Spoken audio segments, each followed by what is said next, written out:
esta ocasión vamos a estudiar lo que son derivadas parciales y en particular ecuaciones de derivadas parciales. ¿Por qué razón? Veamos primero una pequeña motivación y en particular para el caso de la medicina. Lo que nosotros hasta ahora habíamos aprendido es que podemos definir funciones de una variable. Por ejemplo, un y igual a un f de x, una variable. Pero ahora, por ejemplo, hay situaciones en que no me basta una variable. Supongamos la siguiente situación.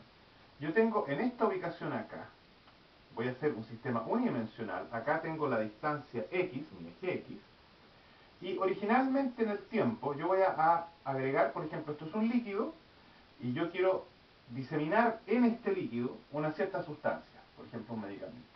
Y esto ocurre básicamente por lo que se denomina difusión. Yo en esta parte de aquí voy a agregar una gotita. Por ejemplo, imagínense que esto es un líquido rojo y este otro es transparente. Y con el tiempo, este líquido rojo va a empezar a difundir. Difusión. A lo largo de este eje. Voy a suponer que aquí tengo una pared, de modo que no me va a preocupar lo que pasa por acá. Y esto inicialmente tenía esta gotita, que es una alta concentración acá, pero si yo miro un tiempo después, voy a observar lo siguiente. En este eje estoy representando la concentración. Después de un cierto tiempo, ya voy a tener un poco menos, pero voy a tener aquí en la zona vecina una cierta cantidad. Después voy a obtener nuevamente menos acá, pero voy a tener más en esta zona vecina. Después menos y voy a tener más en esta posición de acá, lejana, que antes no tenía absolutamente nada. En consecuencia, lo que yo estoy dibujando acá son distintas curvas. Todas son curvas de la concentración en X, pero son para distintos tiempos. Esta de acá era para la tiempo cero. La podemos, de hecho, escribir de la siguiente forma, X0. En cambio, esta puede ser, por ejemplo, la X 5 minutos, o una hora, o lo que sea.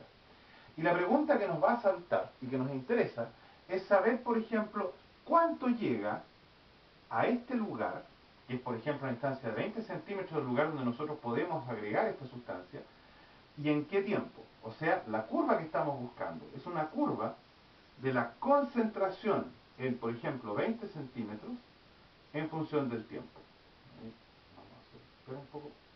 En función del tiempo, y eso puede ser, por ejemplo, algo que inicialmente está en cero, porque acá no llega nada, empieza a aumentar, llega a un máximo y después comienza a reducirse. Este es el eje del tiempo ahora, y esto es mi concentración a los 20 centímetros de distancia en función del tiempo.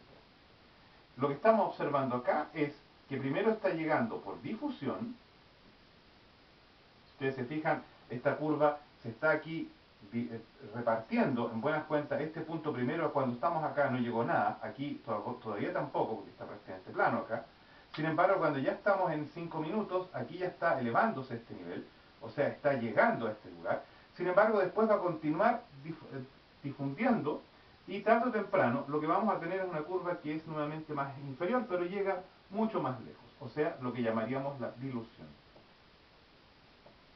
O sea, nos está interesando saber a una distancia de 20 centímetros en el tiempo cómo es esta curva para poder predecir la concentración máxima que yo voy a lograr en este punto.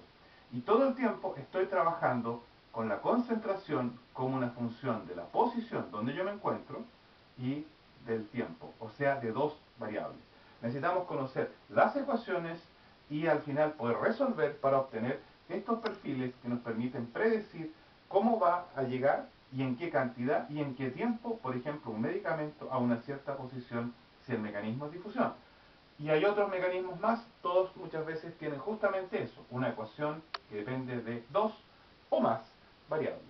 Veamos entonces ahora cómo podemos definir una derivada parcial, que vamos a ver lo que significa eso, y cómo al final armamos ecuaciones que nos permiten llegar a esta función.